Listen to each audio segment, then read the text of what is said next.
तो नमस्कार दोस्तों, आपका हमारे प्योर लापर चैनल में बिल्कुल विश्वास मत करो चैनल में आपका हार्दिक हार्दिक स्वागत है। आज पूरे दिन भर की फटाफट एवं सटासन न्यूज में आपका हार्दिक हार्दिक स्वागत है। खबर है एमपी की, जी हाँ, एमपी की खबर है। पेट्रोल पर जो दोस्त 50 का तेल नहीं डलवाते थे वो भी अभी टैंक फुल करवा रहे और फोन लगा के बोल रहे हैं कि 500 का डलवा के आ जाना, मैं यहाँ पैसे दे दूंगा। बहुत ही तगड़ी खबर चल रही है, जी हाँ। और दूसरी खबर है दारू का ठेका की, जी हाँ, दारू का ठेका पर देखी गई है भारी भीड़। जी हाँ दोस्तों, तमार सोगन बिल्कुल सही कह रहा हूँ मैं। दारू के ठेके पर देखी गई है बहुत ही भारी भीड़। लोग दकड़िया खाते हुए दिखे।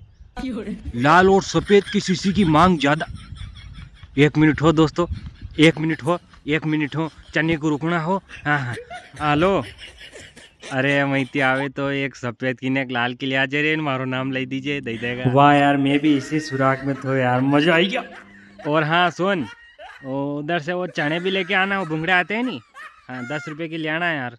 और मैं खेते जो है ना, हाँ, मैं ताप हगला के बैठा हूँ। और आप तो टेंशन है मन में अब हाँ हाल आ हाँ, रहा। मोड़ा मत करना यार, है नहीं। और फटाफट ले आओ यार, है नहीं। यार हर आई रही यार ठंड, घणी वाजी रही यार। खेते यार, माथा पे टोपा नहीं टिरन, शरीर से सूटा नहीं टिरन, साला भी नहीं टिरन। ताप तो छुट्टी नहीं जान, घर में वाला बैठा है, चूल्हा वाला बैठा है, कण काई वेगा तम तो ले आओ यार।